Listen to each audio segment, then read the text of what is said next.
Vamos ver hoje o nosso capítulo 7. Vocês me ouvem bem? Sim, professora.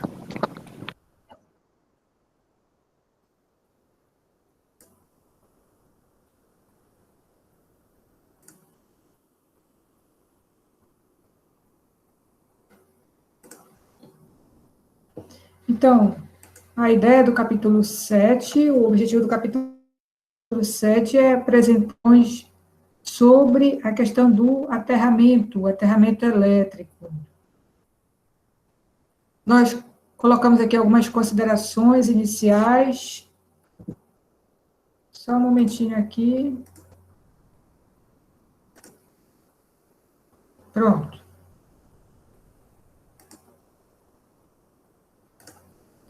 Colocamos aqui algumas considerações iniciais. Aterramento é a ligação intencional de um sistema ou de um equipamento para a Terra, visando proporcionar um meio favorável e seguro ao percurso de correntes elétricas de falta e de fuga, protegendo os usuários contra contatos com partes metálicas da instalação energizada. Um aterramento elétrico ele tem vários objetivos, né, várias funções. Uma das funções é essa, né, canalizar as correntes de falta ou de fuga, protegendo os usuários dos contatos contra as carcaças energizadas, né,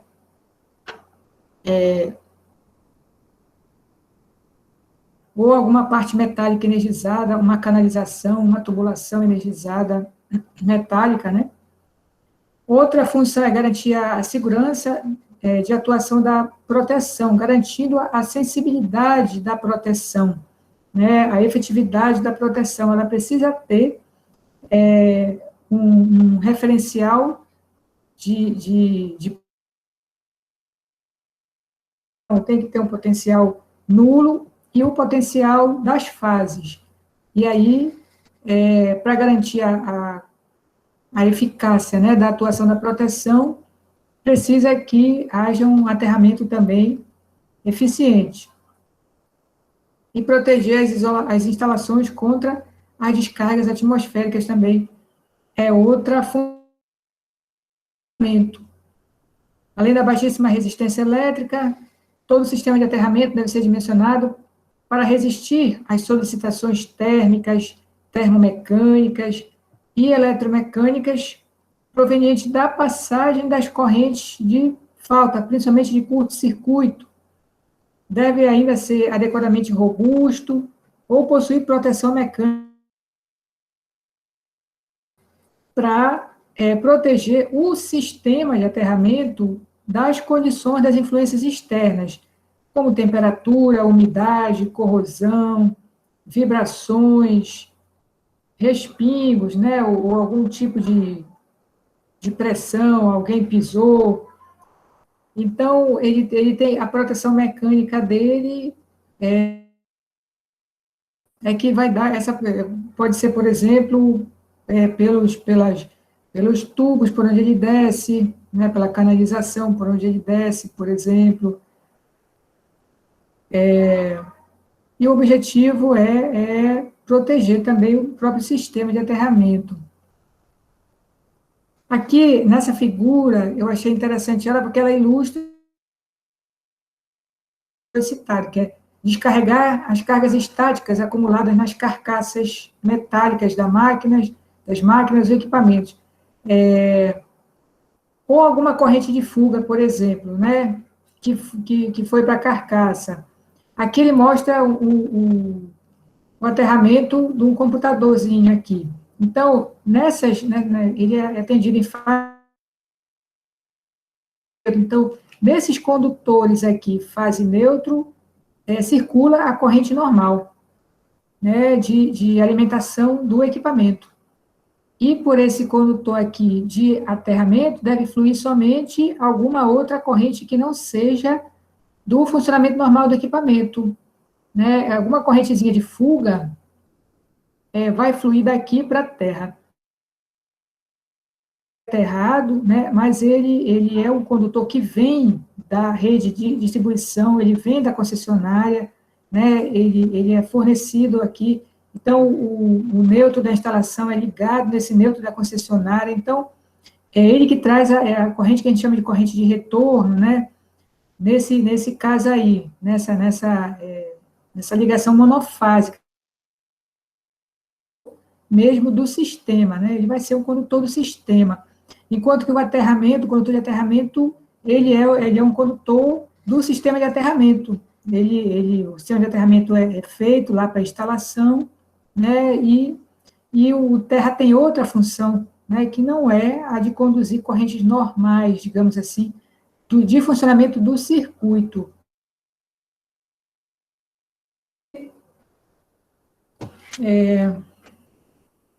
Muitos computadores, né, se queimam, a gente perde, às vezes, a placa e tudo por falta de aterramento, por defeito no aterramento. É importante, né, que esse caminho seja o caminho de menor impedância possível, né, justamente para escoar as correntes de fuga, ou essas correntes aí, ou até de falta, né, correntes atmosféricas. Então, ele tem que ter a menor impedância possível aí. Algumas definições que são colocadas aqui, que fazem parte do que a gente chama de sistema de aterramento. A parte viva de um componente ou de uma instalação, a parte condutora, que apresenta a diferença de potencial em relação à Terra, a massa de um componente ou de uma instalação, que é a parte condutora que pode se tornar viva, ou seja, ela não tem a função de conduzir a energia elétrica, mas pode se tornar viva em condições de falta ou de defeito, como, por exemplo, condutos metálicos, qualquer tubulação metálica. O elemento condutor estranho à instalação é aquele que, mesmo fazendo parte da instalação elétrica, pode, em caso de defeito, introduzir na mesma um potencial, que pode ser uma tubulação metálica, por exemplo, não faz parte da instalação elétrica, potencial que destina-se a colocar no mesmo potencial as massas e os elementos condutores estranhos à instalação, ou seja, todo mundo deve ser aterrado, né? Tanto as massas, como os elementos condutores estranhos à instalação, todos esses aí que não fazem parte, né, não são condutores, não fazem parte mas podem se tornar energizados, eles devem ser colocados no mesmo potencial da malha de aterramento, digamos assim.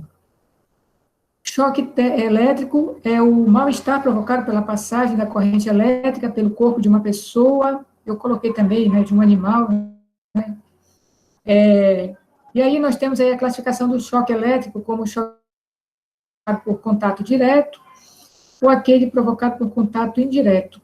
Provocado por contato direto, quando existe contato direto com partes vivas, sob tensão do equipamento ou sistema, ou seja, colocou o dedo na tomada, né, ele pegou um choque, então ele entrou em contato com o condutor mesmo do sistema de elétrica, né, então ele pegou um choque por contato direto. O choque elétrico provocado por contato indireto é quando existe contato com a massa do equipamento, com a carcaça, abriu a geladeira, né, e pegou um choque, levantou a tampa do freezer, pegou um choque, então existe um contato com alguma coisa energizada devido a uma falha no isolamento, né, um condutorzinho descascado que está transferindo a corrente dele para a carcaça do equipamento, algum defeitozinho assim, que está fazendo ele ficar energizado. Aí é choque elétrico por contato indireto.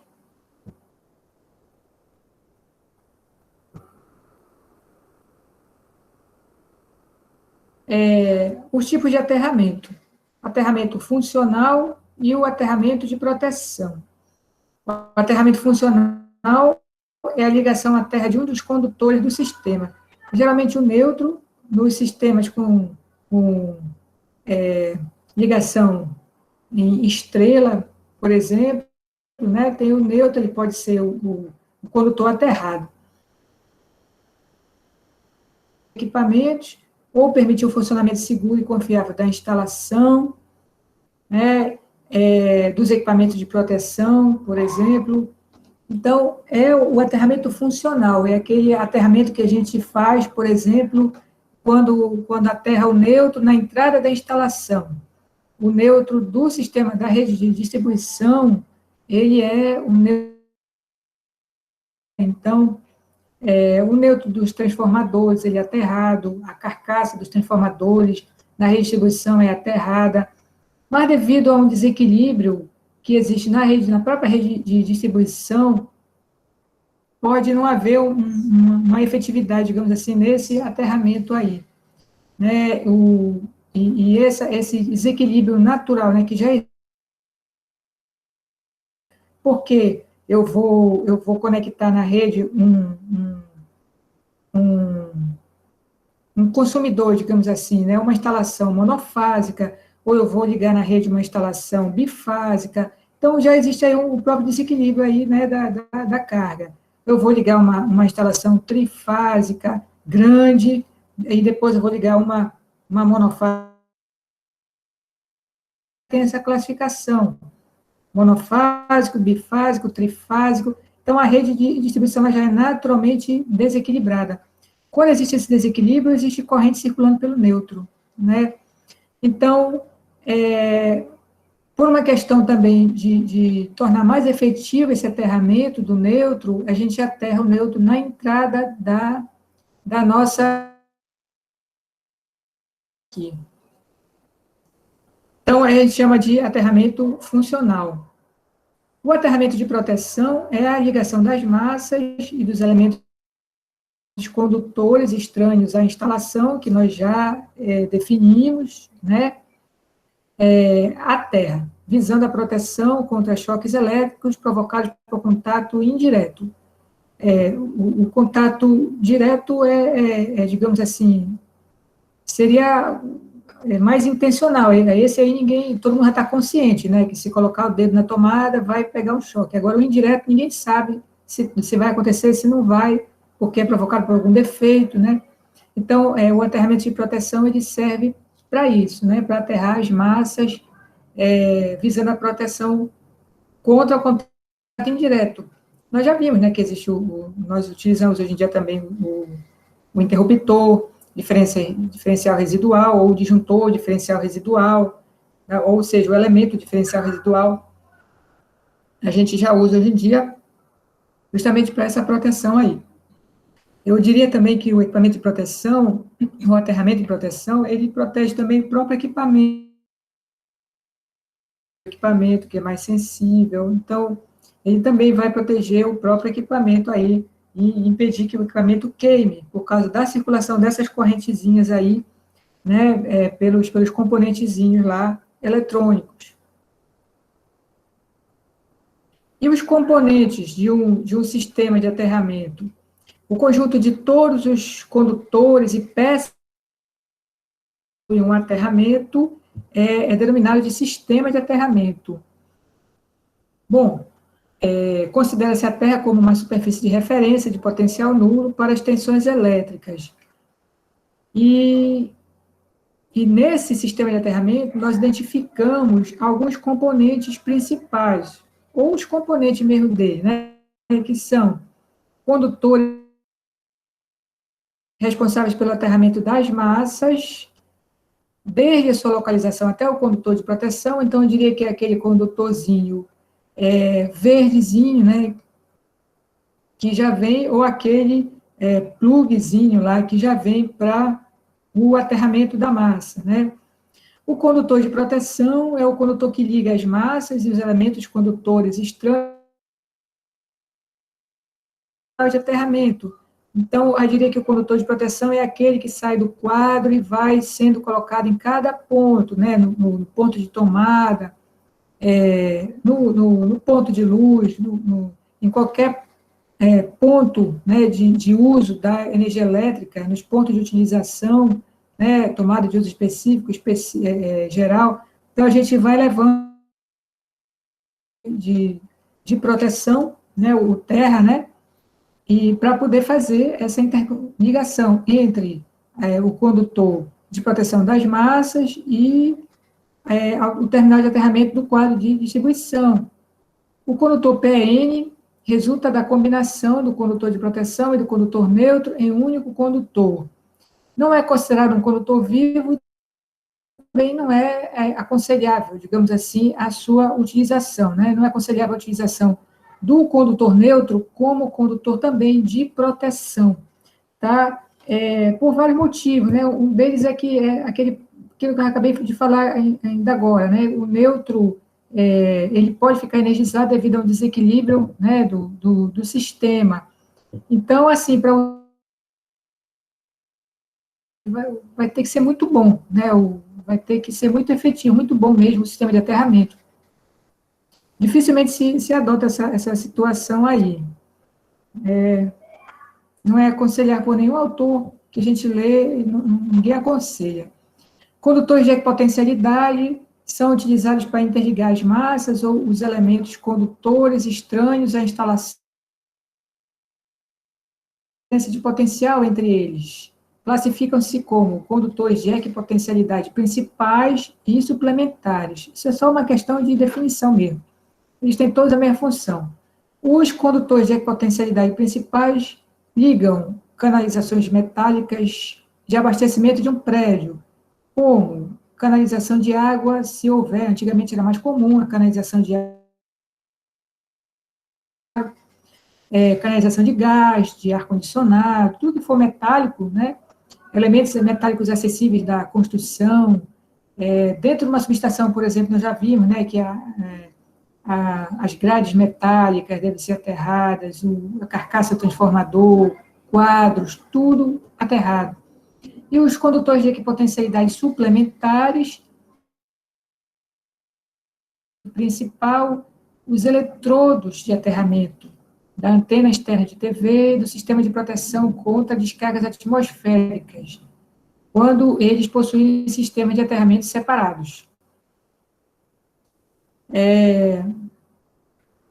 O condutor de proteção principal é aquele ao qual são ligados diretamente ou através de terminais de aterramento os condutores de proteção das massas, condutor de aterramento, condutor de equipotencialidade. Então, ele pode ser um condutor principal, né, que sai, digamos, que chega ao quadro de distribuição principal ou ao QGBT, né?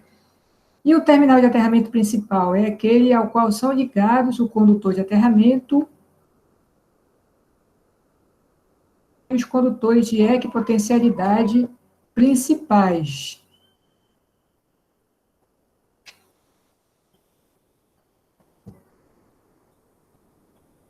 O eletrodo de aterramento é a parte colocada diretamente em contato com o solo, com o objetivo de dispersar a corrente. O condutor de aterramento interliga o terminal de aterramento ao eletrodo de aterramento. Numa versão mais simples, o condutor de aterramento seria o condutor de terra principal, que a gente dimensiona, por exemplo, para a nossa residência, né? E que vai ficar ligado entre o terminal de aterramento principal do quadro geral, né, ao eletrodo de aterramento, e vai interligar de aterramento entre si. O dispositivo de verificação é um dispositivo situado em local acessível, tem por finalidade desligar o condutor de aterramento, permitir a medição da resistência de aterramento do sistema, que é aquela resistência medida sem qualquer interferência do sistema, da instalação. Aterramento, se eu quiser medir a resistência de aterramento. Bom, esse dispositivo de verificação aí, ele é também uma caixa, né? Também chamar de caixa, pode ser uma caixa de inspeção, né? Por isso que eu coloquei, a caixa de inspeção possui formato cilíndrico, podendo ser de concreto, cerâmica ou PVC, tampa de ferro fundido, devidamente identificada. As conexões dentro da caixa são feitas por aperto, utilizando-se conectores. Por quê? Porque aí eu posso desligar, eu posso afrouxar, desligar o, o sistema de aterramento do resto da instalação para fazer a medição da resistência de aterramento. Por isso que é feita por aperto dentro da caixa de inspeção. Essa figura aqui mostra todos esses componentes que eu acabei de Professora, citar, né? Sim, de definir. esse Sim, aterramento de aperto, ele é direto na barra já, né? Não precisa de nenhum conector, não, né? precisa. Isso, nesse daí, né, que é o aperto. Pô, É, usando esses conectores aqui de aterramento. Ó. Uns são melhores, outros são piores. Aqui, por exemplo, eu coloquei aqui esse conector tipo cunha aqui, que é indicado pelas concessionárias. Eu posso colocar ele dentro da caixa de inspeção, ó, aqui é a caixa de inspeção. De um lado, ele é maior, ele tem um diâmetro maior para entrar a haste, né, de aterramento. Esse aqui é bom, né? Esse outro aqui, não sei se vocês estão vendo meu mouse, né? Ele é bom também. E esses outros aqui mais da direita, eu não gosto, não. São muito folgados, eles folgam com facilidade, são mais fraquinhos, tá? Mas eles são mais utilizados, eu diria, pelo custo, né? Que é mais baixo. Tá? Usando conectores, sim, tá? Aí você compra o conector de acordo com a seção do condutor. Por exemplo, o condutor é de 10 milímetros, então eu vou comprar o conector aqui para 10 milímetros. Meu condutor de aterramento é 16, eu vou comprar o conector para 16 milímetros.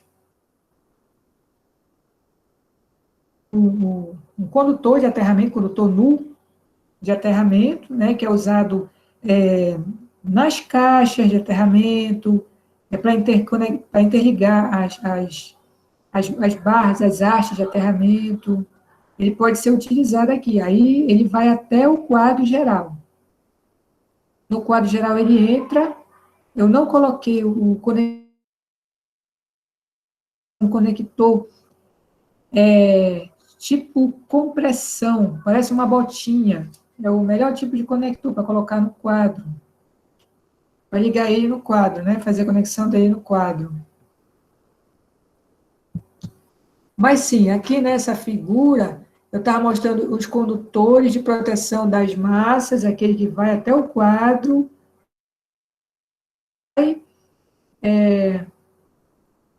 Aqui eu diria que esse condutor de proteção é o terra, né? E aí tem o condutor de proteção da massa, que é aquele que vai da massa dentro do chicote, né, até a tomada. Aqui ele mostrou condutores de potencialidades suplementares, o condutor de proteção principal, quando tem mais de um quadro, né, na instalação, normalmente eu acho bom, né, colocar mais de um quadro, porque no quadro principal você aterra o neutro. Aí ele mostrou a estrutura do prédio, ou seja, estruturas metálicas sendo aterradas, né? Aqui as caixas de inspeção que pode ser essa, né? Mas muitas vezes a gente constrói, né, de alvenaria, com caixa com tampa de concreto, faz de outra forma, né? E o condutor de aterramento nu, o condutor de proteção principal, ele normalmente ele pode ser, né, isolado, tá ok? E aqui tem as figuras, né, do condutor de aterramento, conectores e caixa de inspeção. Tudo bem? sim.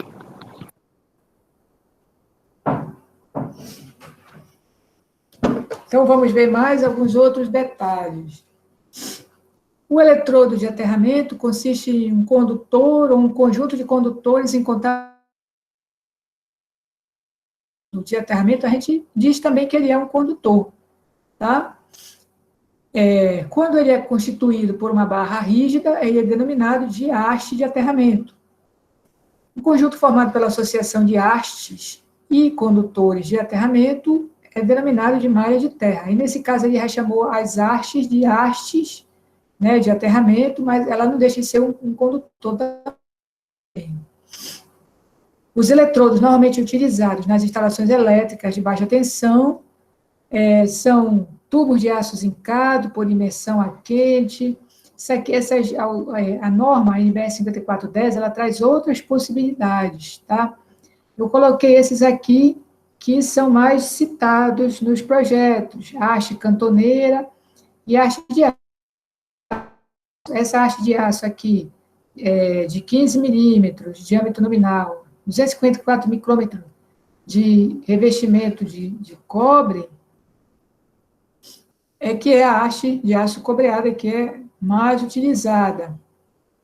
Coloquei aqui umas figuras também, né? Eu já vi mais essa cantoneira aqui sendo mais especificada para fazer a descida lá por dentro dos pilares da instalação, a cantoneira de aço, e normalmente nas residências, ou de uma forma geral também, é bastante utilizada a haste de aço cobreada. Tem de 1,5 metro de comprimento, 2,40 metros, 3 metros, geralmente são 3 metros, e aí a gente faz uma associação, né, de hastes.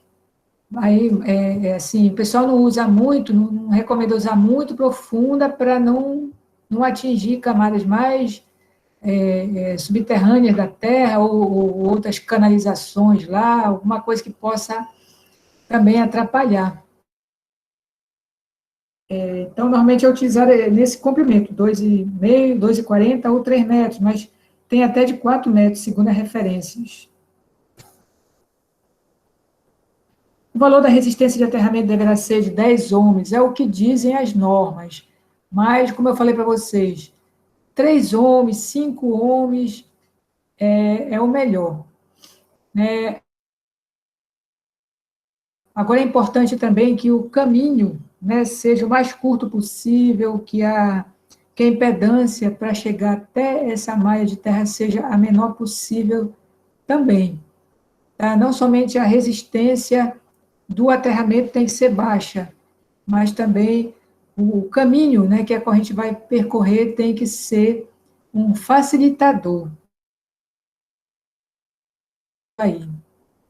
Caso o valor recomendado de 10 ohms não seja atingido, deverão ser dispostos em paralelo tanto os eletrodos quantos forem necessários, interligados entre si, com a mesma bitola do condutor de aterramento, ou deve ser feito tratamento adequado do solo até se obter a resistência desejada.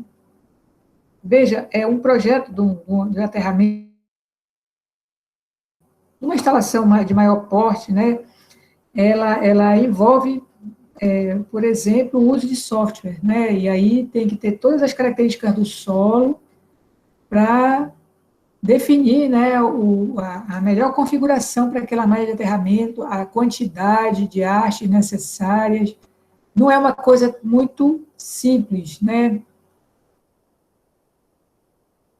É muito óbvia também, né? O comportamento de uma malha de aterramento, a modelagem, digamos assim, se a gente for olhar no livro, ela envolve equações mais complexas, equações de Maxwell, né? Uma situação, um estudo assim mais complexo mesmo. Tem gente que faz pós-graduação nessa área,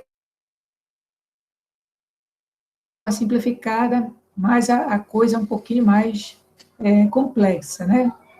Algumas observações. Devem ser previstas para cada eletrodo de aterramento caixas para inspeção e medição em local de fácil acesso, isso é o ideal, né? As hastes de aterramento deverão ter comprimento mínimo de 2 metros, isso para a concessionária. O afastamento mínimo permitido entre hastes em paralelo deve ser igual ao comprimento da haste. Não é permitida a colocação de eletrodos sob revestimentos asfálticos, argamassa, concreto, poços de abastecimento de água e fossas sépticas. Então, tem que ter o lugar, o espaço dele, que também não vai interferir em outros, ou, por exemplo, não vai interferir na tubulação de água da instalação. Tem que ter um espaço lá para o aterramento e uma caixa de inspeção, deveria ter, né? Uma caixa de inspeção para sempre ficar verificando a efetividade daquele aterramento. Então, o aterramento é novinho. Aí, a empresa foi lá, fez a medição, né? Tá ótimo. 3 homens.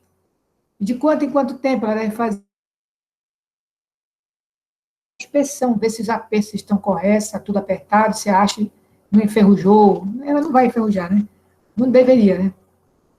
Ver se está tudo ok. Então,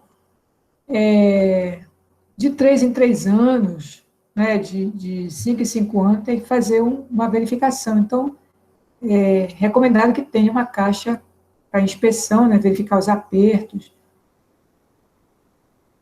cada haste. Para melhorar a resistência de terra, pode-se aumentar o número de eletrodos enterrados, interligá-los por condutor. Aí vai formar uma malha de terra. Aumentar a profundidade dos eletrodos já enterrados.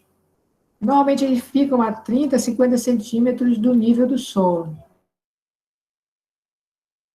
Aumentar a profundidade, ele pode dizer, olha, coloca uma haste, conecta na outra através de uma luva, né? Então tem que ser uma haste roscável. Deixa eu ver se aqui a figura mostra.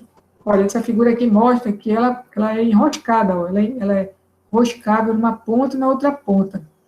Então, existem luvas, compro uma luva e aí eu compro outra haste roscável, né? E aí, como se fosse, como se estivesse conectando um eletroduto, né? Vou conectar uma haste na outra. Então, na hora que ele diz que aumentar a profundidade, é colocar mesmo na vertical, uma haste em cima da outra, né? Quando não tem espaço para fazer o aterramento na horizontal, a solução que a gente encontra é essa, né? É enroscar e colocar uma em cima da outra. E fazer aumentar a espessura dos eletrodos e submeter o solo a tratamento químico. Na verdade, a espessura dos eletrodos ela deveria ser usada a espessura mínima indicada na norma, né? Existem, por exemplo, hastes de aterramento de espessura diferente que são vendidas no mercado, né? Mas o ideal é usar a espessura indicada na norma para os eletrodos. Para o tratamento químico do solo, deve-se utilizar produtos que retenham umidade, não se dissolvam na água. Aí é indicada a betonita, que é uma espécie de areiazinha, né, bem fina, assim, um composto, digamos assim. É um composto de areia, argila, é um compostozinho de granulação, é bem fina, né? Então, ele sugere aqui a betonita, silicatos, que são também compostos, né, químicos, ou produtos em gel. E aí, cantes aí, e esses produtos em gel também são misturas químicas, né, são produtos químicos, cuja o objetivo é melhorar a condutividade, digamos assim, próximo da haste, né? Então, deve reter umidade, não se dissolver na água, né? Além disso, tem que ter outras características, né? Não ser tóxico, ter pH alcalino, ou seja, não corrosivo, porque ele vai ficar lá circuncidando a haste, né? Próximo da haste lá. Bom, não é permitido o tratamento químico do solo para aterramento de equipamentos instalados em locais de acesso público, como colunas,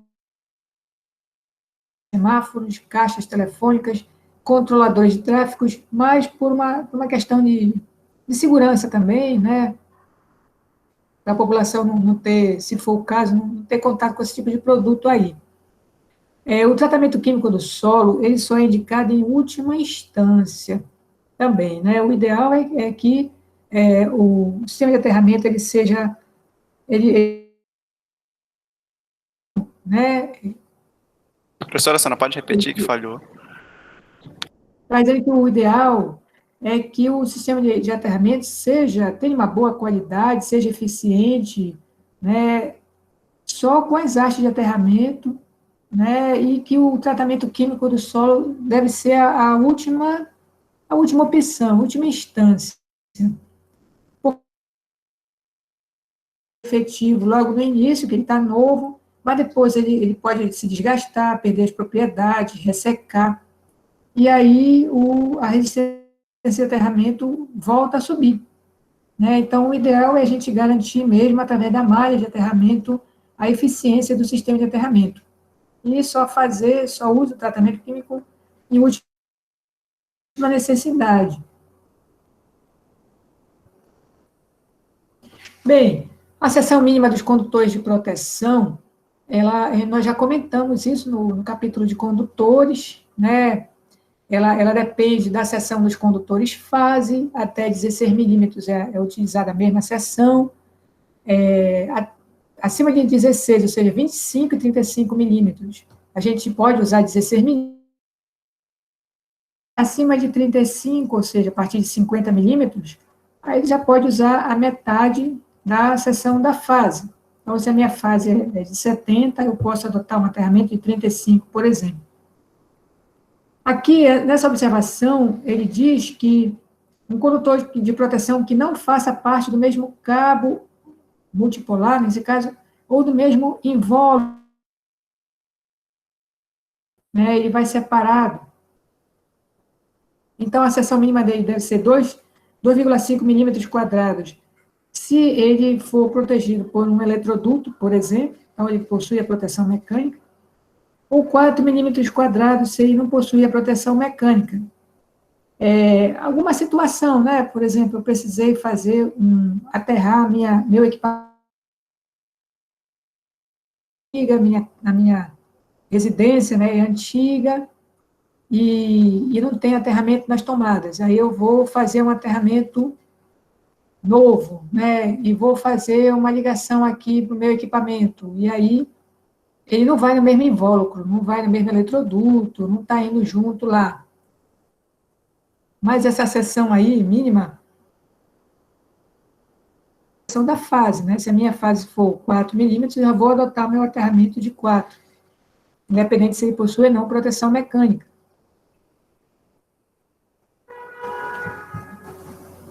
Bom, aí é a seção mínima do condutor de aterramento. Bom, aí tem essa tabela aí da NBR 5410. A diferença entre se o condutor é protegido contra a corrosão ou se ele não é protegido contra corrosão. Essa proteção contra os efeitos da corrosão deve ser adotada quando forem utilizados metais diferentes no sistema de aterramento. Então, por exemplo, se o sistema de aterramento estiver em contato, né, por exemplo, a gente sabe que o cobre e o alumínio, por exemplo, não se dão bem, né? Então, se o sistema de aterramento estiver em contato com outros tipos de metais, onde existe, né, já essa oxidação, né, da junção entre eles, então ele deve ter uma proteção. Se o tipo de solo, né, onde o condutor de aterramento também for um solo mais, digamos assim, agressivo, aí deve ser protegido contra a corrosão.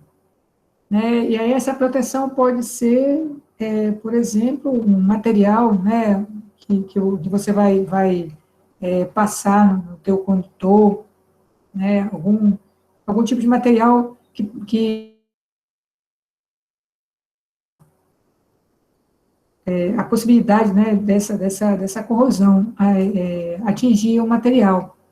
Então, ele faz essa distinção se o material é protegido ou não contra a corrosão, e também se ele é protegido ou não contra danos mecânicos. Aí, os danos mecânicos, você pode proteger ele usando eletrodutos.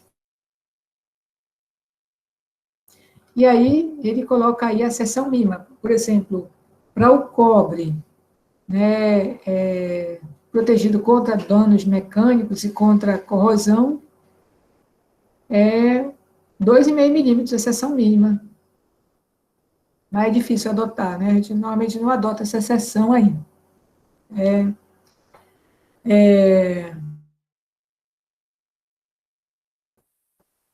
Então, esses aí, ele faz essa consideração aí, do condutor nu, de aterramento.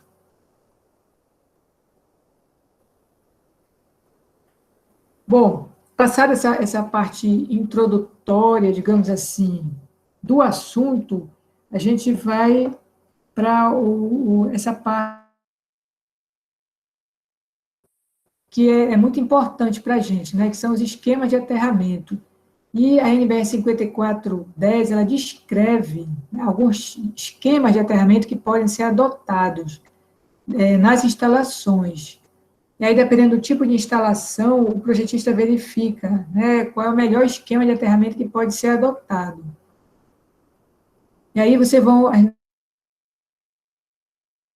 exemplo das instalações residenciais atendidas em baixa tensão. Bom, em cada esquema existe um código, né, onde a primeira letra, ela indica a situação da alimentação em relação à terra. Então, eu posso ter um ponto diretamente aterrado, normalmente o neutro, aí começa com T, né?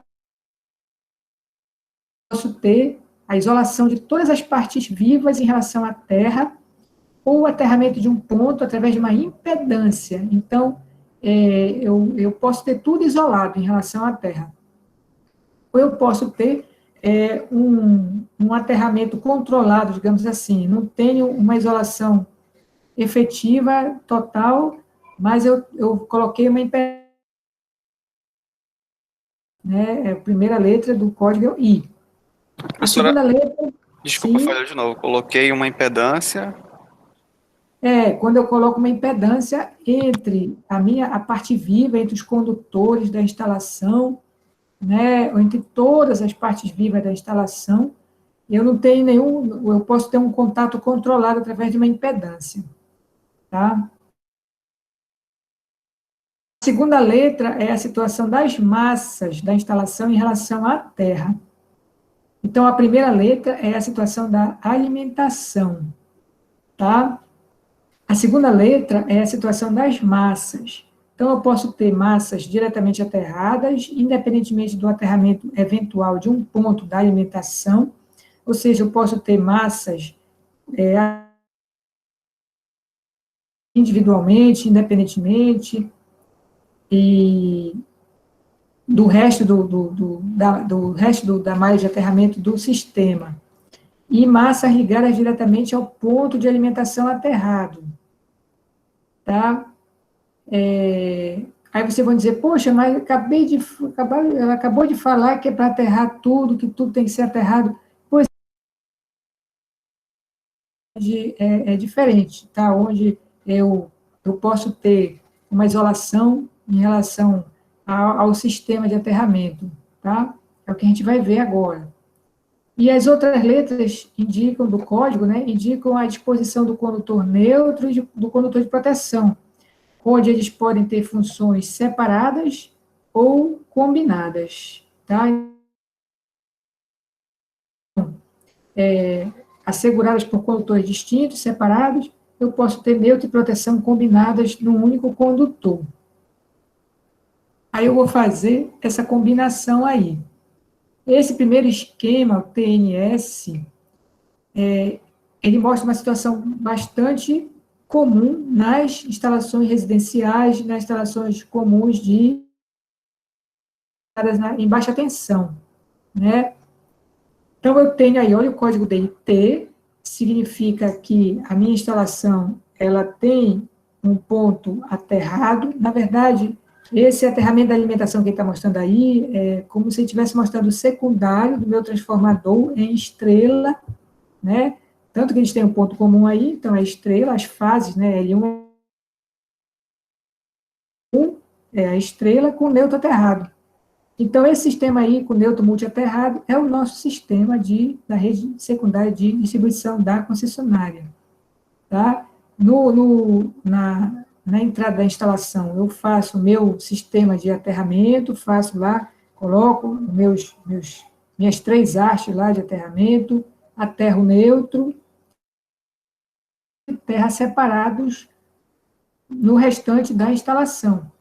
Das minhas tomadas, né, aí está colocando aí tudo trifásico, essa massa aí, ela pode indicar um equipamento, ou um conjunto de equipamentos, ou quadro de distribuição, tá? Então, eu tenho aí, por exemplo, cada massa dessa aí, se for um quadro de minhas fases, meu neutro e o aterramento, né? Tudo separado aí, tá ok? Então, esse é o sistema mais comum que a gente tem, né? Nas instalações de baixa tensão. Esse outro segundo esquema aí, ele é muito parecido com o anterior, só que o condutor, ele não se chama mais PE, ele se chama PN, é aquele tipo de esquema que eu já falei para vocês, que é pouco indicado, né, que é menos indicado, porque aí você vai colocar o neutro com as duas funções, né, terra e a própria função dele de neutro. Desculpa, a própria função dele de neutro, tá? Mas existe essa possibilidade aí, esquema TNC. Essa possibilidade da norma, né? O TNCS, ele considera que o neutro e o condutor de proteção podem ser combinados em uma parte da instalação e separados a partir de outra parte da instalação. Então, por exemplo, eu posso alimentar um quadro de distribuição com o neutro nada, e depois eu posso separar as funções dele. Tá? Eu não conheço, assim, né, nenhuma indicação também para esse tipo aí de esquema, tá? Mas ele tem na norma. O outro esquema que pode ser utilizado é o esquema TT. Ele possui um ponto de alimentação diretamente aterrado, com neutro aterrado, e estando as massas da instalação ligadas a eletrodos de aterramento eletricamente distintos do eletrodo de aterramento da alimentação. Ou seja, o condutor neutro aterrado é aterrado independentemente do aterramento das massas, tá? E mais adiante a gente vai ver muitos autores acham boa, né, esse tipo aí de instalação, né? Recomendam esse esquema aí, TT também, digamos assim. Mas nesse esquema TT aí, a gente está vendo que massa das massas, ele vai por um caminho, digamos assim, independente para cada massa. Eu diria assim, né? Não é que não vá para a mesma malha de aterramento, né? Mas ele vai por um caminho independente de cada massa, para cada massa, né?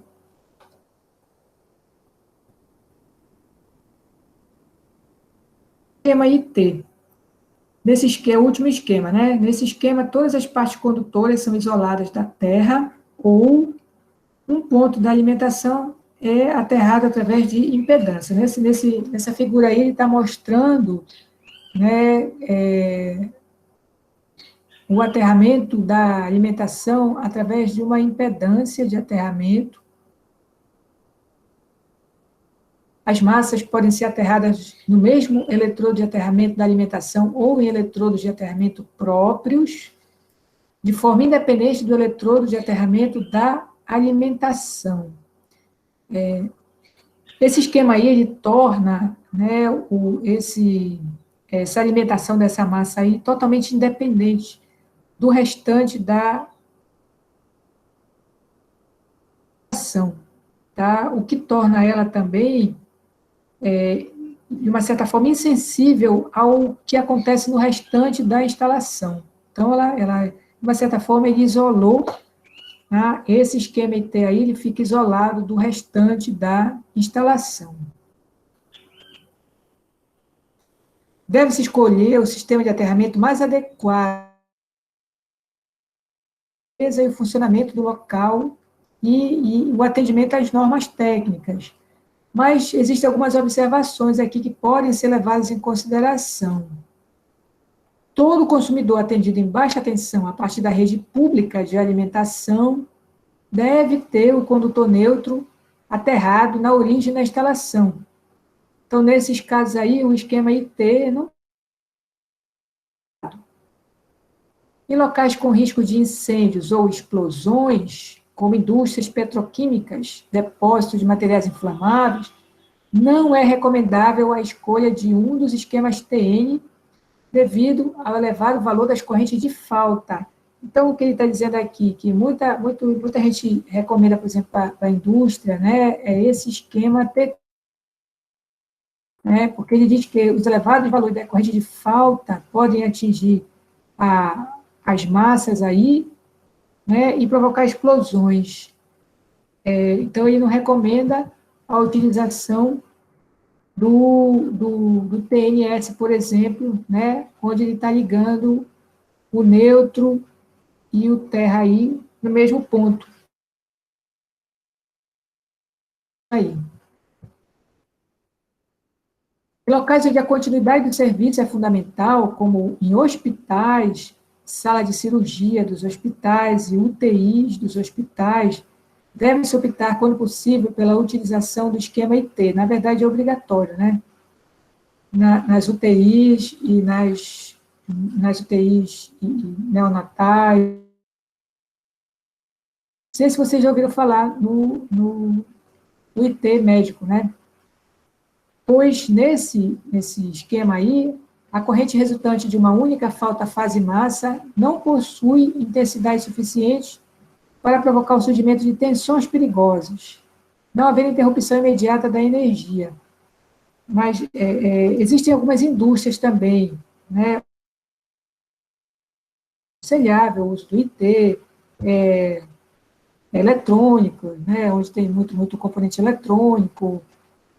Mas nesses locais aí, quando se usa um esquema desse IT, é feita tem um esquema de monitoramento da resistência de aterramento, ela não pode baixar de um certo valor, tem que ser o tempo todo monitorado para verificar a necessidade de manutenção, por exemplo. Se houver uma falta, essa falta, ela não vai desligar o sistema. Se houver uma falta externa, exterior, a esse esquema, a esse IT aí, ele não vai sentir, o restante, ele está isolado do restante da instalação. Então, né? E algumas indústrias também, dependendo do setor, mais sensível, né, também pode adotar, mas é aquele caso, tem que ser instalado por pessoa qualificada, tem que ser monitorado o tempo inteiro, tá? Todos os equipamentos, por exemplo, dentro da sala de cirurgia, eles saem desse IT médico aí, então ele tem as torrezinhas dele, né, juntor monofásico, monopolar de 10 amperes, 16 amperes, e também tem as tomadas de 220 com disjuntor bipolar, então ele tem todo um esquema lá, onde os equipamentos são alimentados a partir desse IT aí. E aí percebe que ele tem o aterramento dele separado, né, de forma a ser influenciado pelo restante da instalação. Bem, então, existem locais, né, onde se onde são indicadas, né, a utilização desses esquemas aí. Em locais onde a continuidade do serviço é fundamental, como em hospitais, esse daí está repetindo, né? Toda corrente de falta direta fase-massa é uma corrente de curto-circuito, havendo interrupção imediata do circuito.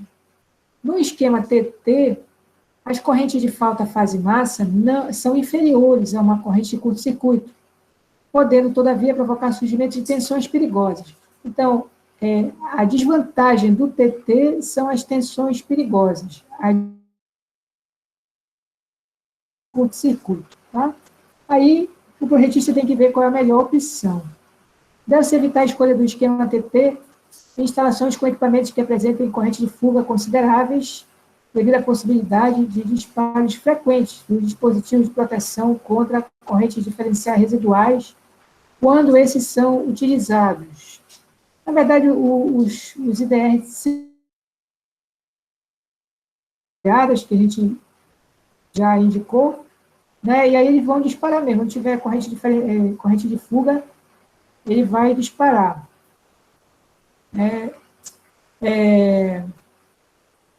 Então, pronto, aqui a gente deixa claro, né, que o esquema TT, ele foge das elevadas correntes de falta, né, e dos desligamentos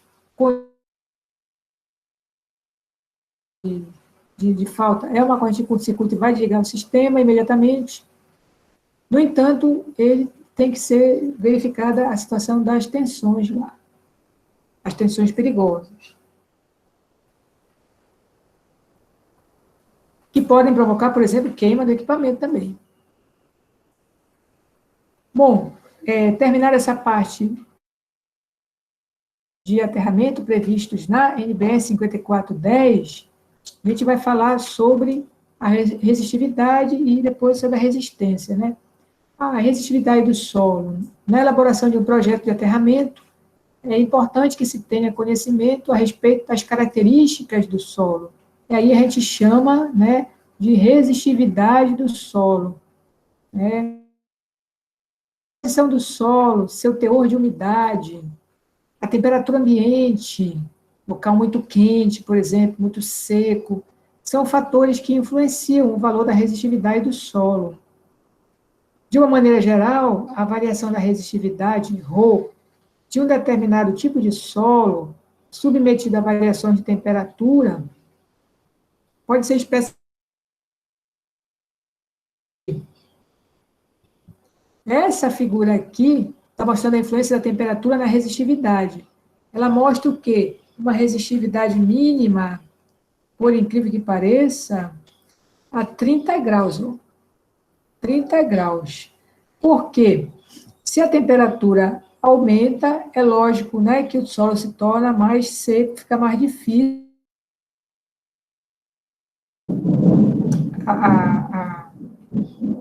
a condução, né, da corrente elétrica aqui. Né? E quando ele fica mais úmido não, né? Quando ele fica mais frio, aqui a temperatura cai, né? Quando ele fica mais frio, o gelo também, né? A condução. Então, ele fica com uma resistividade também maior. Ele diz aqui, o menor valor da resistividade é 30 graus, um decréscimo na temperatura com consequente concentração e aglutinação da água produz dispersão nas ligações iônicas. Então, é um clima frio e seco, né? No ponto em que T igual a zero, acontece uma descontinuidade na curva, provocada pela mudança do estado de ligação entre as partículas que formam as concentrações de sais que compõem o solo, é o ponto, né, de 0 grau, ponto de fusão da água também, né? Então ele fica mais seco. O decréscimo da temperatura provoca maior concentração do estado molecular, tornando o solo mais seco e aumentando sua resistividade. A temperaturas mais elevadas, o estado de vaporização deixa o solo mais seco também, com a formação de bolhas internas, dificultando a condução da corrente. Bom, então, não é bom que seja frio demais, nem quente demais. Né, naquela tabela nossa lá de fator de correção de temperatura, né? Temperatura ambiente, 30 graus Celsius, é a temperatura de referência, o fator de correção de temperatura é 1, né, para a temperatura ambiente. Em relação à umidade, em geral, a resistividade do solo varia em função do período e da estação do ano.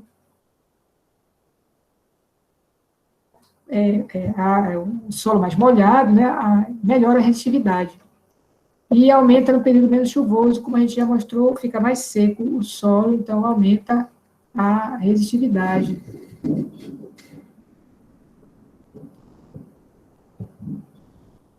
Bom, em relação à natureza do solo, eu coloquei aí mostrando como a composição, né, o material que compõe o solo pode influenciar na sua resistividade. Importante, né, ressaltar que o solo normalmente é feito, ele é composto por camadas, e aí não é só uma camada, né, que tem, por exemplo, posso ter uma camada de argila, outra de areia, outra de... Enfim, ele pode ser feito, pode ser composto, né, a partir de várias camadas aí de material. E como foi falado anteriormente aqui, a composição do solo, o material, né, o teor de umidade, a temperatura ambiente, influenciam no valor da resistividade do solo. A não uniformidade na composição dos solos influencia na dispersão da corrente de falta. Ora, a gente coloca a haste, né? Ela vai atingir aqui algumas camadas aqui do solo. Em geral, os solos são formados por várias camadas, paralelas ou até horizontais, depende lá depende lá da composição lá do solo. Mas ele fala aqui, em geral, os solos são formados por camadas paralelas ou horizontais em relação à superfície, com resistividade ρ1 e ρ2, mostrada aqui nas figuras, né? E profundidades diferentes. Normalmente é o engenheiro civil que estuda essa parte aí, né, de estratificação do solo. Aí das camadas do solo, o comportamento dos fluxos de dispersão da corrente e em torno do aterramento pode se apresentar de forma diferente. Algumas formas são mostradas aqui. Ele mostrou aqui essa figura somente para duas camadas do solo, né? Fez essa estratificação aí somente em 2 camadas do solo. A primeira camada, né, tem uma resistividade ρ1, a segunda camada tem uma resistividade ρ2 igual a 0, ou seja, muito boa, aí pronto, né, a dispersão da corrente é ideal, muito boa. Mas se a resistividade dela for maior do que a primeira camada, aí a corrente não vai conseguir se dispersar bem para a parte mais profunda lá do solo, né, da terra. Essa terceira, essa letra C aqui, ela é menor, mas não é 0, né, mas ajuda. E nesse último exemplo aqui da letra D, ele considerou uma resistividade muito alta, né, encontrou uma pedra bem aqui no meio do caminho. E aí fica mais difícil essa dispersão da corrente de falta ou de fuga. Isso tudo vai influenciar no valor da resistividade, né? A composição do solo vai influenciar na resistividade e, consequentemente, na eficiência do sistema de aterramento que está sendo ainda projetado.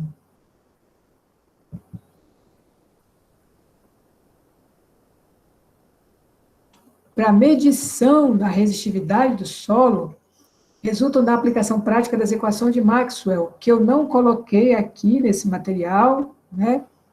Considerando um ponto imerso em solo infinito e homogêneo e a distribuição do fluxo resultante da corrente que emana do mesmo. Bom, então, como eu falei, a modelagem, digamos assim, é mais complexa. Então, eu simplifiquei aqui, mas quem quiser pode ler o livro de referência lá e vai encontrar todas as equações colocadas lá. Um dos métodos empregados para levantamento da curva de resistividade é o método de Wiener.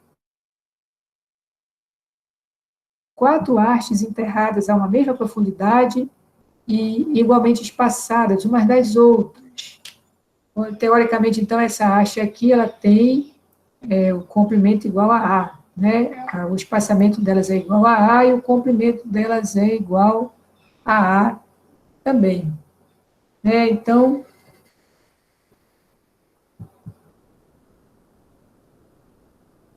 coletado no ponto 4, produz uma diferença de potencial entre os pontos 2 e 3. Coloca uma corrente aqui, coleta aqui no ponto 4, essa corrente ela vai ficar constante, e aí ela vai produzir uma diferença de potencial entre os pontos 2 e 3. Utilizando essa teoria da imagem dos condutores, é possível determinar o potencial entre esses dois potencial e a corrente, fornece o valor da resistência do solo a uma profundidade aceitável de penetração da corrente. Caso essas hastes sejam afastadas de uma distância relativamente grande, acima de 20 vezes o comprimento das hastes, nesse caso aí, essas hastes, elas normalmente têm 50 centímetros, tá? Só para fazer essa medição aí, são as hastes mais curtas, de uma distância acima de 20 vezes o seu comprimento, pode-se obter a resistividade do solo utilizando a seguinte equação: ρ igual a 2π A vezes R. Onde o R é o valor obtido, né, da relação entre V e I. Né? E A é o comprimento da haste. O solo, baseado no método de Wiener, é o Megger. Então, o Wiener propôs, né, essa metodologia para calcular a resistividade do solo. As equações dessa metodologia são maiores, mais complexas, mas simplificadamente, mostrei, a equação simplificada, né? Então, o que se faz, né? Esse Megger aqui, já existem, né, vários fabricantes, a Minipa, a Fluke, né? Então, eles têm esse aparelho, ele possui esses dois terminais de corrente, dois de tensão, e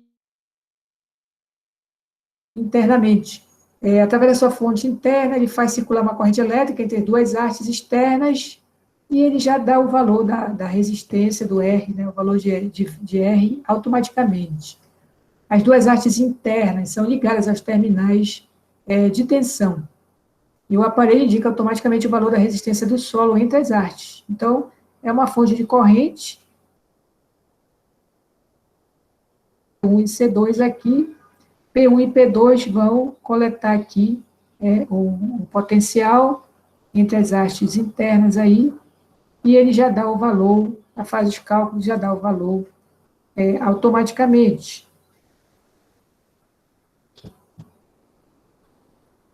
Então, digamos que eu tenho um terreno novo, né? Quero fazer o projeto lá de uma malha de terra para esse terreno aí. Eu preciso descobrir a resistividade do material aí, né? Desse terreno aí. Posso fazer isso daqui, né? Essa metodologia, posso aplicar no terreno inteiro. Né? E vou fazendo lá o ponto onde eu estou fazendo a coleta e fazendo essas anotações aí. Então, esse é para um local onde não tem ainda uma malha de aterramento. Deve-se ressaltar ainda que esse método considera que o valor da resistência elétrica indicada no aparelho é relativa a uma profundidade igual ao espaçamento entre as hastes. –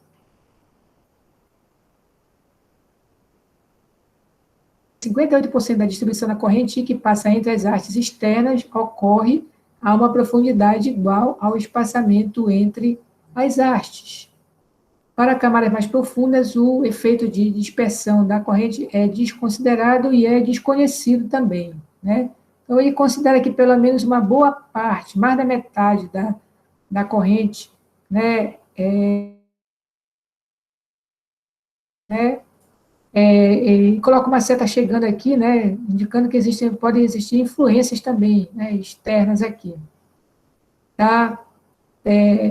Então, teoricamente, né, essa corrente deveria ser constante, né, ela sai de um ponto e chega no outro, e aí ela vai induzir uma tensão aqui, né, entre essas duas hastes internas aqui. Tá? Então, ele diz, olha, essa corrente é mais ou menos igual ao comprimento das hastes, ou o distanciamento entre elas. E essas hastes normalmente são hastes curtas, utilizadas aí nesses testes aí, nessas medições. As hastes utilizadas devem ter diâmetro entre 10 e 15 milímetros, estar alinhadas, igualmente espaçadas, estar cravadas no solo a uma mesma profundidade, de 20 a 30 centímetros, estar bem limpas e isentas de óxidos e gorduras, o aparelho deve estar simetricamente posicionado entre as hastes, não devem ser efetuadas medições sob condições atmosféricas adversas. Eu não vou fazer as medições na chuva, que vai me dar uma condição, né, diferente se não estiver chovendo. A condição do solo, durante a medição, deve ser anotada. Na verdade, o ideal é fazer essa medição na pior situação, né, o tempo mais quente, solo mais quente, né, temperatura mais elevada, que aí você vai pegar a pior condição, né, para fazer essas medições aí.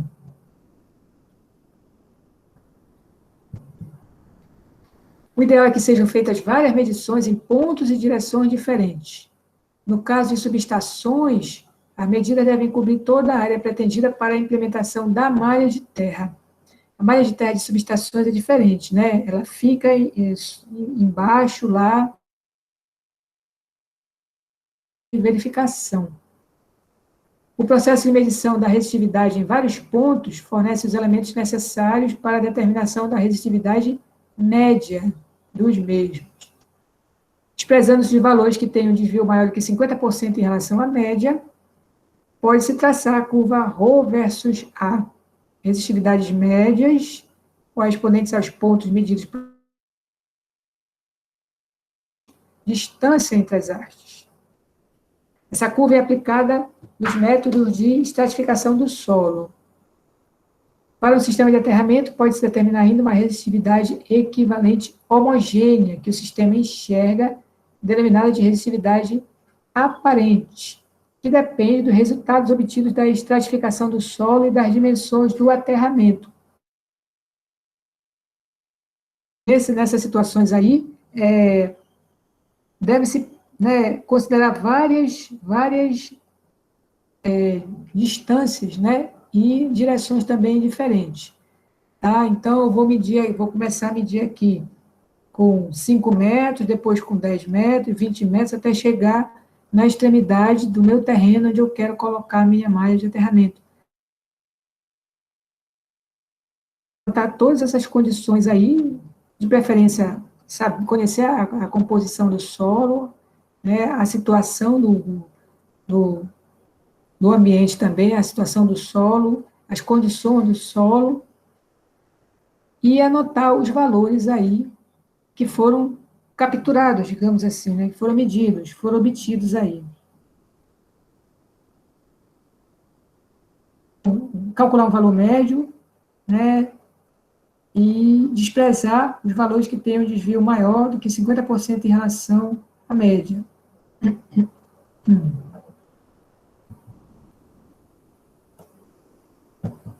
E aí eu vou obter uma curva ρ versus A. Mais adiante vai aparecer essa curva. Essa curva vai aparecer mais adiante, tá? A medição da resistência de aterramento, ela ocorre quando já existe uma malha de terra pronta, uma malha de aterramento pronta. A resistência de terra de um sistema de aterramento já existente deve ser determinada em várias épocas do ano, considerando-se as variações que ocorrem no ambiente. Eu falei ainda agora, pelas várias épocas do ano. Quando ocorre um curto-circuito envolvendo a terra, uma parte da corrente de sequência zero retorna pelo cabo de cobertura do sistema de transmissão ou pelo cabo neutro do sistema de distribuição multiaterrado. O restante da corrente retorna pela terra. Essa última é limitada pela resistência de aterramento do sistema. Ele está falando que quando ocorre um curto-circuito, uma descarga atmosférica na rede de distribuição, por exemplo, eu posso ter consequências para dentro do meu sistema aqui, né? A minha malha de terra deve ser eficiente, deve ser efetiva, né? Para minimizar os efeitos desse retorno dessa corrente para dentro do meu sistema. Tá? Ele diz aqui, sistema. A resistividade, o tipo de solo, a geometria, a constituição das hastes de aterramento, a forma de distribuição das hastes no solo, são alguns fatores que influenciam o valor da resistência do aterramento. Normalmente, as hastes em paralelo são agrupadas, formando-se polígonos. Polígonos, de 3 em diante, né? Polígonos são figuras fechadas, formadas por segmentos retos, né? Conforme mostrado aqui a seguir. Quanto maior o número de barras, mais próximo de um círculo deve ficar a geometria do agrupamento. Isso esse autor, né, aconselha isso, né? Sendo a distância entre as barras o mais próximo possível. Na verdade, no mínimo, né? Então, quando tem uma haste ou duas hastes, não tem muito desenho para fazer, só respeitar a distância, né, entre elas. Quando tem 3 hastes, ele já colocou em triângulo. O 4 ele já fez um quadrado, mas em 5 ele já começou a querer se aproximar mais do círculo, né? Já fez aqui um pentágono, né? Ele recomenda, né, que fique nessas configurações aí.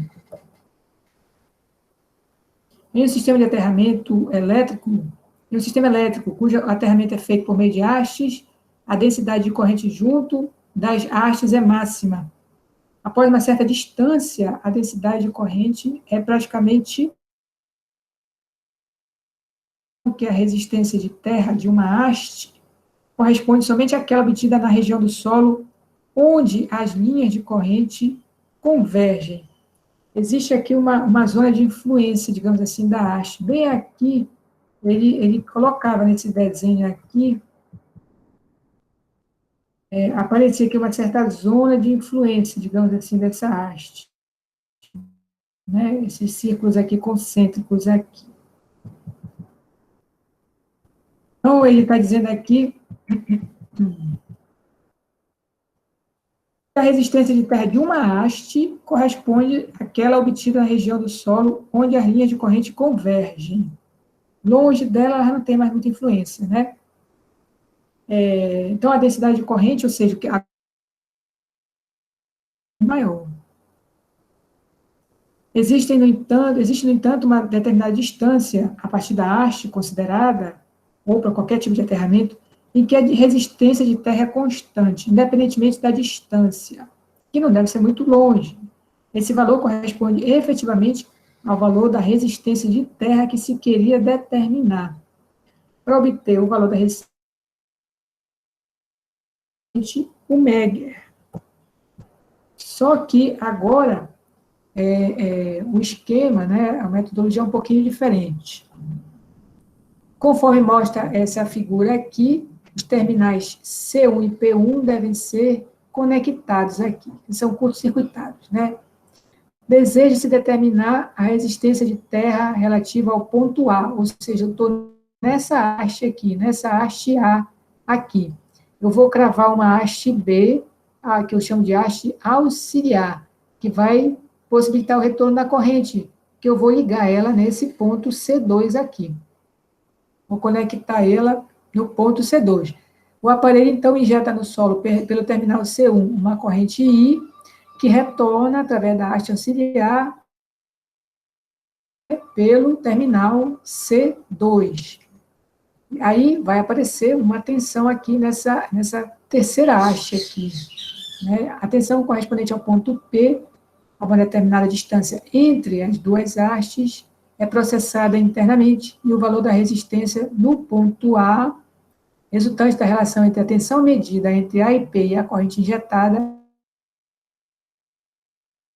Então, essa hastezinha P aqui, essa terceira haste, eu posso deslocar ela em 3 posições, por exemplo, e obter os valores aqui da tensão induzida nela, né,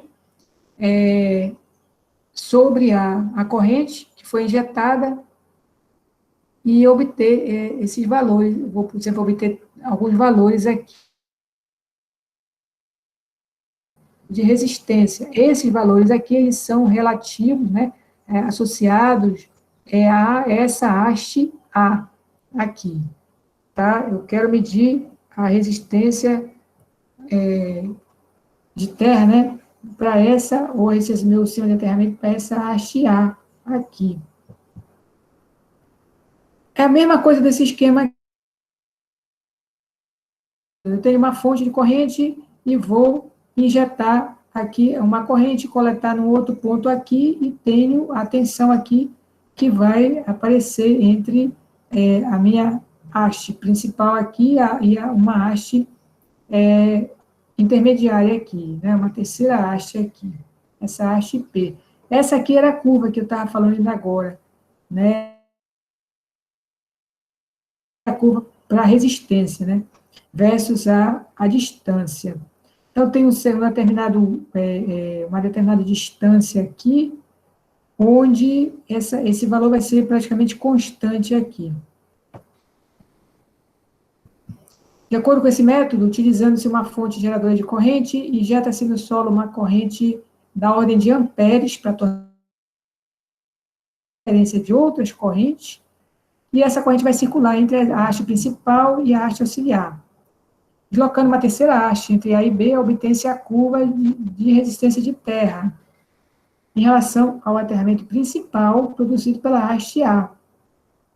Essa haste P deve ser deslocada até que se obtenha o valor constante de resistência de aterramento R.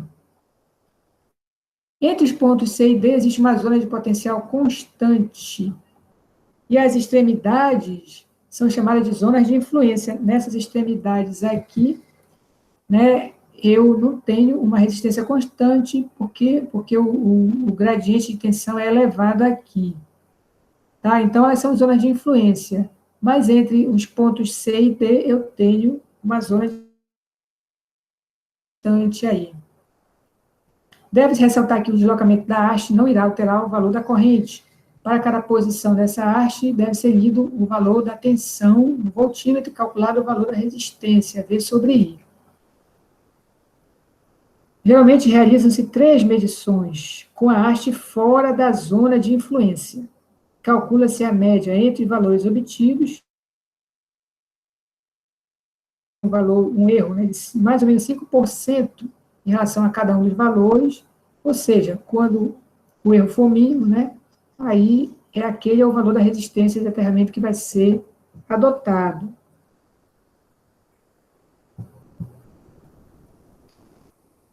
O último tópico aí do nosso capítulo trata dos parâmetros em uma subestação. Geralmente, os engenheiros que vão projetar malha de terra numa subestação, de uma concessionária, por exemplo, recebem treinamento. O cálculo de uma malha de terra numa subestação requer a determinação ou conhecimento dos seguintes dados: resistividade aparente do solo, resistividade da camada superior do solo, superfície da área da subestação, ou seja, são informações importantes que vão ser necessárias. A corrente máxima de curto-circuito fase terra, a área ocupada pela malha de terra, o tempo de duração da corrente de curto-circuito fase terra, que é o tempo que o dispositivo de proteção vai atuar. Ele pode entrar com esses dados no software, por exemplo, tentativa e erro, calcula, ele e o software, né, vão fazer os cálculos lá e vão verificar o resultado. O resultado foi satisfatório, então dá para adotar. O dimensionamento de uma malha de terra é um processo interativo, ou seja, a partir de uma malha inicial, são verificados os potenciais de passe e de toque resultantes da terra. Então, essas tensões de toque e tensões de passo, elas são importantes dentro de uma subestação, né? Se os resultados forem inferiores aos valores suportáveis por um ser humano, e se a resistência de aterramento da malha é compatível com a sensibilidade dos equipamentos de proteção, então continua-se o processo definindo outros detalhes da malha. Os potenciais de passe de toque que surgem na superfície do solo quando da ocorrência de algum defeito são limitados por valores máximos estabelecidos como a seguir, né? E não podem ultrapassar os valores máximos que não são suportáveis por um ser humano. Então, o problema nas subestações, na malha de terra das subestações, diferença de potencial que vão surgir quando ocorre algum defeito, né, e a pessoa dá um passo do tamanho de 1 metro, né, ou ela entra em contato com uma parte metálica, né, e aí tem uma diferencial de potencial por causa do toque da mão dessa pessoa, né.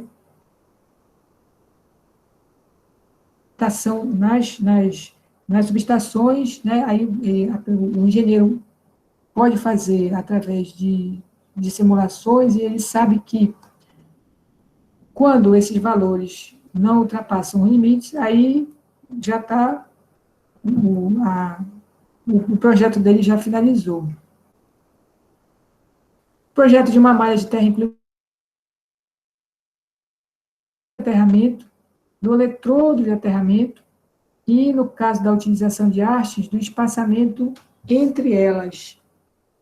Então, a gente tem aqui o condutor de aterramento na horizontal, o condutor na vertical, né? Esses quadradinhos aqui, todos eles são condutores que interligam as hastes de aterramento aqui. Normalmente, o espaçamento inicial entre as hastes varia entre 5% e 10% do comprimento dos respectivos lados da malha, mas aí, lógico, ele vai respeitar aquela distância mínima igual ao comprimento da malha, da haste. Então, isso aqui tudo é feito em projeto, né? O condutor de aterramento, aquele que fica aqui, interligando as hastes, aquele condutor nu de aterramento, tá?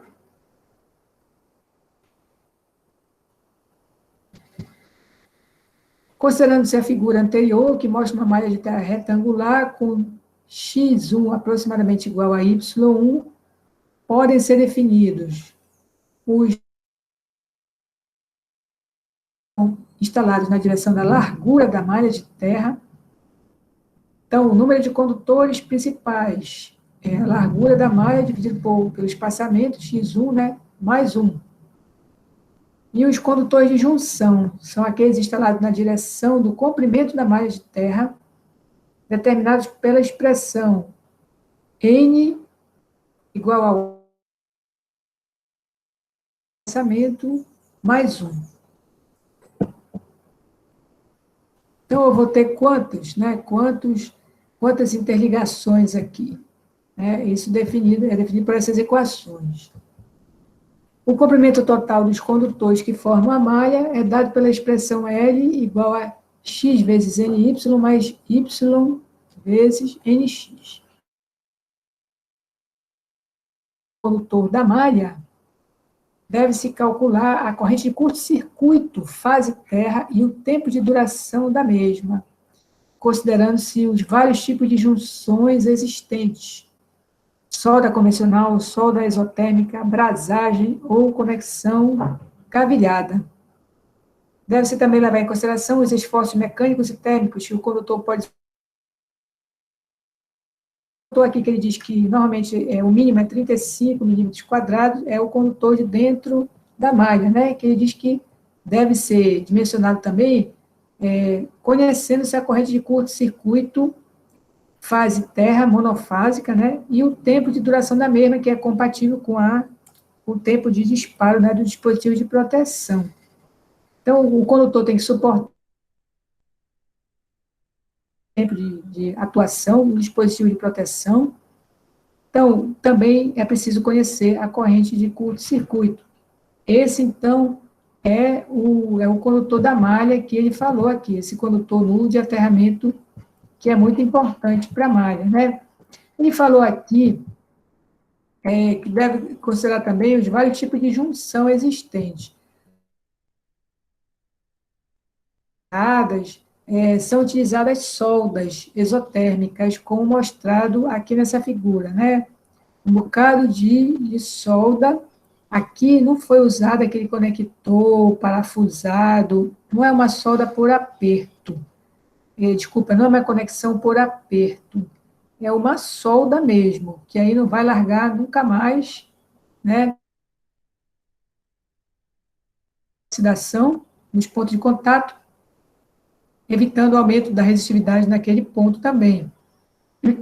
A folga e a oxidação são responsáveis por perda, né? Fuga de corrente, perda e diminuição aí aumento da resistividade, né? Diminuição da eficiência do sistema.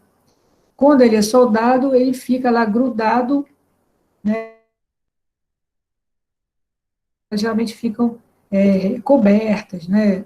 Ficam mais inacessíveis. Então, tem que ser feito um processo bem garantido, né? De garantia aí. Observações finais do capítulo, né? Uma conexão à Terra apresenta resistência, cada qual influindo na capacidade de condução de corrente para o solo. Então, não se deve pensar apenas em resistência, mas em impedância. No entanto, para condições de baixa frequência, baixas correntes e valores de resistividade do solo não muito elevados, são desprezíveis os efeitos capacitivos e de ionização do solo. Praticamente uma resistência, né? Nas aplicações de alta frequência, no entanto, por exemplo, em telecomunicações, é necessário considerar o efeito capacitivo, principalmente nos solos de alta resistividade, e também a influência da reatância indutiva ao longo dos condutores e eletrodos. Tais efeitos estão presentes para as corrente de tensão, como aquelas associadas a descargas atmosféricas, né? E aí, como eu falei no início, é importante que essa impedância aí seja a menor possível. Ele diz aqui que mesmo que, no caso onde a resistividade seja alta, mesmo que a resistividade seja alta, né, a impedância tem que ser a menor possível para canalizar a corrente lá para o aterramento. Cabe estabelecer também uma distinção entre sistema de aterramento e aterramento de sistemas. O primeiro termo, sistema de aterramento, ele se relaciona ao sistema físico requerido.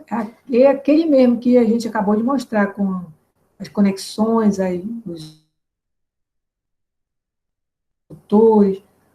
O segundo corresponde à forma como o sistema elétrico é conectado ao solo. É o aterramento dos sistemas. Aí existem basicamente 3 tipos de sistemas, né? De aterramento de sistemas. O sistema isolado, onde não existe conexão condutiva proposital entre o sistema elétrico e o solo.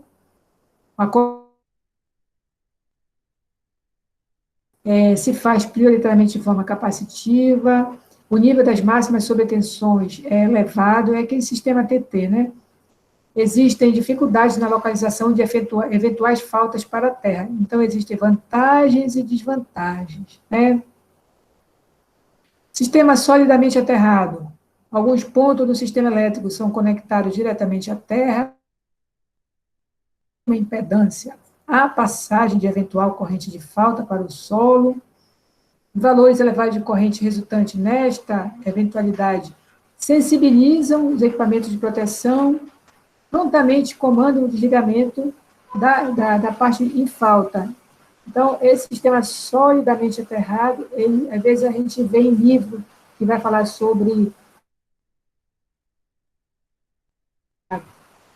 E o sistema aterrado por impedância.